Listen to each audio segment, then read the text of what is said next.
अस्सलाम वालेकुम जनाब, खैरियत से हैं? ठीक है। लोकल भी बात करेंगे और इंटरनेशनली भी बात करेंगे। और इंटरनेशनल से शुरू करते हैं। इस वक्त में आपको पता है शंघाई कॉन्फ्रेंस चल रही है, परेड भी हो रही है और उसके अंदर आप कह लें कि एक नई दुनिया जो सा उसको रकम किया जा रहा है, उसको उसकी तरतीब दी जा रही है। यूरोप ने, अमेरिका ने मिलकर पूरी दुनिया के ऊपर बहुत रूल किया है और काफ़ी दुनिया जो सी ना उससे तंग आई और उसको ये पता लगा कि हमारा इस्तेहसाल हो रहा है।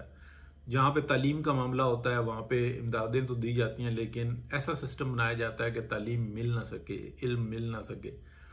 20 साल अफगानिस्तान में बारूद बरसाया गया, लेकिन वहाँ पे स्कूलिंग नहीं कायम की गई, वहाँ पे लोगों को रोज़गार नहीं दिया गया, लोगों को इमदाद दी गई, भिखारी बनाया गया, लोगों को ट्रेन किया गया कि कैसे लूट मार करते हैं। उनको ये नहीं बताया गया कि यहाँ पे ज़राअत कैसे हो सकती है, यहाँ पे काश्तकारी का जो निज़ाम है वो कैसे तरतीब दिया जा सकता है, यहाँ पे जो दरख्त हैं वो किस तरीके से लगाए जा सकते हैं कि वो आपके मुस्तकबिल में आपके लिए बेहतरी का सबब बने।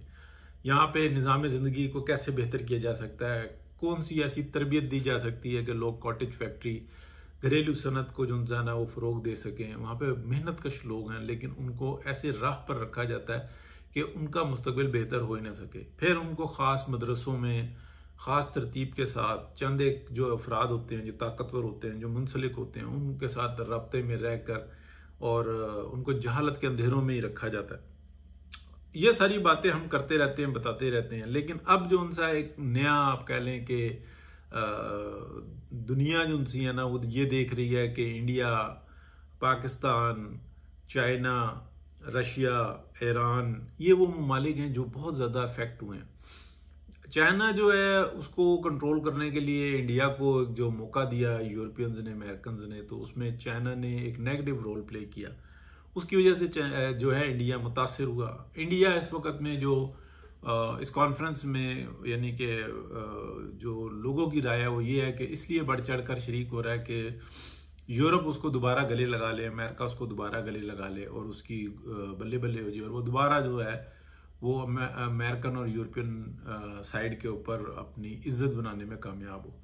लेकिन जिस तरीके से इंडिया ने अपना रोल प्ले किया है, कुछ सनती इसका सेक्टर ऐसा है कि जो बहुत ज़्यादा जो है वो चीप है, यानी कि सस्ता है। चीप से मुराद घटिया नहीं है, सस्ता है।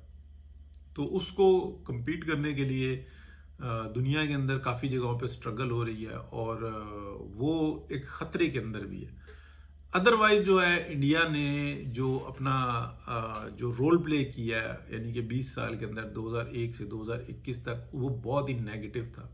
उसने अमेरिका और यूरोप को मिसयूज़ किया। उसने जो तवक्कुआत थी वो ये थी कि ये चाइना को कंट्रोल करेगा। चाइना को कंट्रोल करने का मकसद सिर्फ एक था कि वो जो चीज़ 10 रुपए की बना रहा है ये 8 की बनाए, उसके ऊपर टैरिफ थोड़ा सा ज़्यादा लग जाए, इंडिया का के ऊपर टैरिफ कम कर दिया जाए, तो जो सनती मैदान है उसके अंदर चाइना को हजीमत हो, चाइना की इंडस्ट्री फेल हो।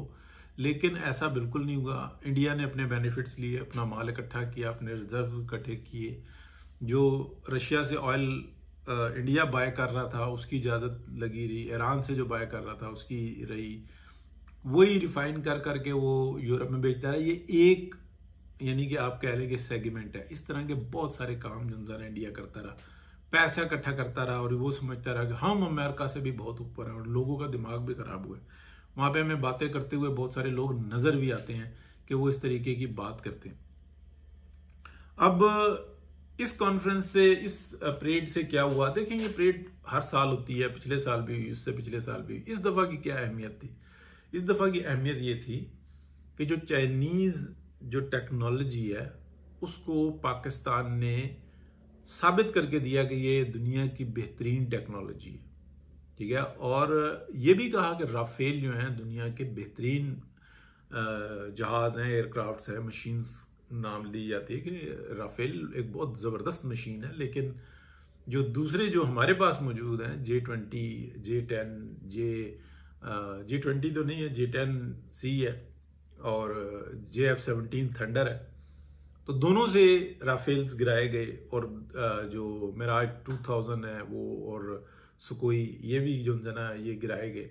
इसके अलावा इससे ज़्यादा बेहतर जिस टाइम में एयर अटैक किया इंडिया के ऊपर, तो जिस तरीके से प्रेसिसाइव अटैक हुए, तो जो मिसाइल टेक्नोलॉजी है पाकिस्तान की और चाइना की दोनों आजमाई गई, और जो दोनों थी उनका जो दुनिया के जो बेस्ट ऑफ द बेस्ट जो मिसाइल सिस्टम्स हैं उसके अंदर शुमार हुआ। उसकी तफसीलात ना पाकिस्तान बता रहा है ना इंडिया बता रहा है।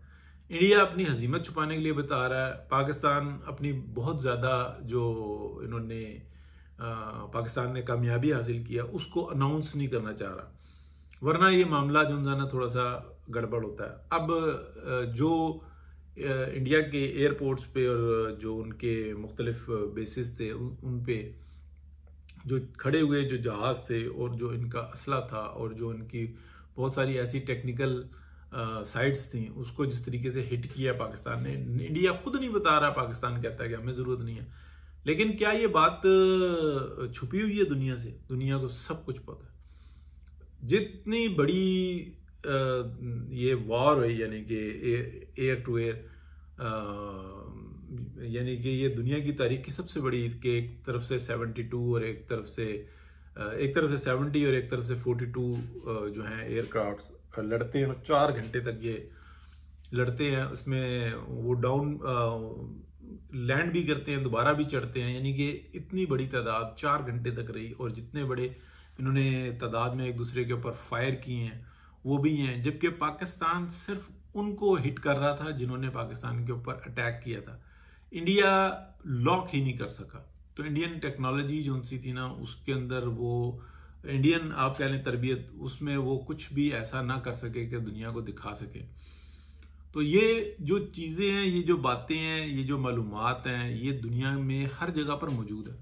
अब जब ये चीज़ साबित हुई तो फिर वो परेड की एक अहमियत बनी, और वो उसके अंदर फिर चाइना ने फ़ख्र के साथ रशिया को इनवाइट किया, कोरिया को इनवाइट किया, पाकिस्तान इसमें फिर सर फहरिस्त रहा, यानी कि जिसने एक आप कह लें कि मॉडल बना चाइना का इकोनॉमिक, चाइना का डिफेंस मॉडल पाकिस्तान बन के सामने आया।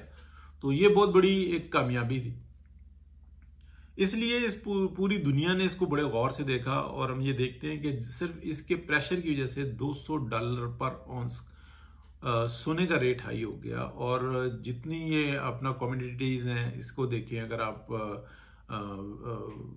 पूरी दुनिया के जितने ये आप कह लें कि जो रेट्स बन रहे हैं इस वक्त में, वो सारे जो है मुतासिर हुए हैं सिर्फ इन बातों की वजह से कि अगर ये बैच बन जाता है, अगर ये ग्रुप बन जाता है, तो फिर आप देखें, इस बात को समझें कि अगर चाइना, पाकिस्तान, ईरान, तुर्की, अगर ये 4 मुल्क एक अपना सिस्टम कर लेते हैं कि हम एक हैं, तो यूरोप तक रसाई चाइना की हो गई by train, by bus, by road, by sea, by water, यानी कि हर तरह से हो गई। और इसके अंदर लिंक कौन कर रहा है? पाकिस्तान कर रहा है। और पाकिस्तान के अंदर सबसे बड़ी मार्केट कौन सी बन रही है? यानी कि वो हिस्सा जो पाकिस्तान का है वो बलूचिस्तान बन रहा है। इसीलिए आप देखेंगे कि ये सारे मैप्स दुनिया में मौजूद होते हैं, तो बलूचिस्तान के अंदर जिस तरीके से गड़बड़ की जा रही है वो भी हमारे सामने है। और अच्छी बात यह है कि मार्केट को संभाल के रखना और मार्केट को डिस्ट्रॉय कर देना 2 अलग बातें होती हैं। अगर यूरोप और अमेरिका को आज ये बैच खतरे में डाल दे, उसको डिफॉल्ट कर दे, तो इसका फ़ायदा नहीं बल्कि ख़ुद को भी नुकसान है। क्योंकि जो सामान है, जो प्रोडक्ट्स हैं, वो मरीख मुश्तरी जोहल पर तो नहीं बेचेंगे, वो तो बेचेंगे ज़मीन पर ही। ज़मीन पे कौन सी मार्केट है? यूरोप है, ऑस्ट्रेलिया है, अमेरिका है, फिर थर्ड वर्ल्ड कंट्री में एशिया आ जाता है, फिर अफ्रीका आ जाता है, ये आ जाते हैं, फिर अमेरिका, साउथ अमेरिका आ जाता है, ब्राज़ील वगैरह दूसरे, ये मार्केटें आ जाती हैं। तो इन्हीं के अंदर ही बेचेंगे और कहाँ पे जाएंगे? तो उनको भी ख़राब करना जो था ना, वो सूदमंद नहीं है। तो ये सारी सूरत हाल चल रही है। इसलिए पाकिस्तान, क्योंकि कनेक्टिविटी के लिहाज से जो कुदरती तौर पे जो मार्केट है, जो मरकज़ है, वो पाकिस्तान है।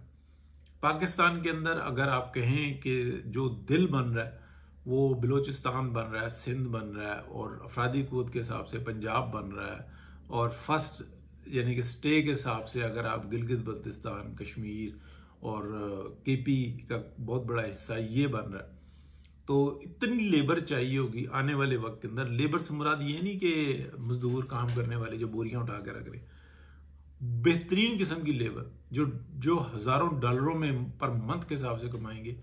इतनी अफरादी कुव्वत नहीं है पाकिस्तान में जितनी सिर्फ इस खित्ते के अंदर जरूरत होगी।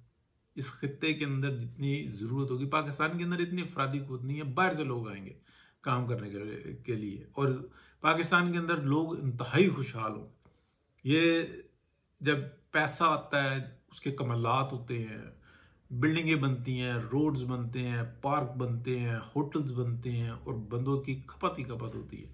तो इस चीज़ को लेकर चलना बेहतरीन होता है। तो पाकिस्तान इस वक्त अल्लाह का शुक्र है एक मजबूत हुकूमत है, और एक आप कह लें कि मुहब्बे वतन हुकूमत है। और इस वक्त में जो लोग शरारतें कर रहे हैं उनकी शरारतें फेल होती जा रही हैं। मैंने बहुत बार बार कहा है कि जो सिविल सुप्रीमेसी है, सिविल सुप्रीमेसी ही चलेगी, लेकिन जो मौजूदा वक्त है उसमें इससे बेहतर निज़ाम नज़र नहीं आ रहा। लेकिन अगर इस्टेब्लिशमेंट इस पर ज़्यादा अपना जोर दिखाने की कोशिश करेगी तो सबके लिए खराबी होगी। वो निज़ाम चल नहीं सकता, बहुत बहुत बार चला चला के देख लिया। इस्टेब्लिशमेंट हुकूमत बना भी सकती है, हुकूमत गिरा भी सकती है, चला नहीं सकती। ये काबिलियत है नहीं इनमें। ये दुनिया के अंदर ऐसा कहीं पर भी नहीं हुआ हुआ। ये जो हमें नजर आते हैं ना चाइना के अंदर एक बिल्कुल अदर सिस्टम है। तो बहरहाल बात करते रहेंगे जी इस पे, अल्लाह खैर करेगा। लोकल जो है उसके ऊपर अगले ब्लॉग में बात कर लेंगे। अल्लाह हाफिज।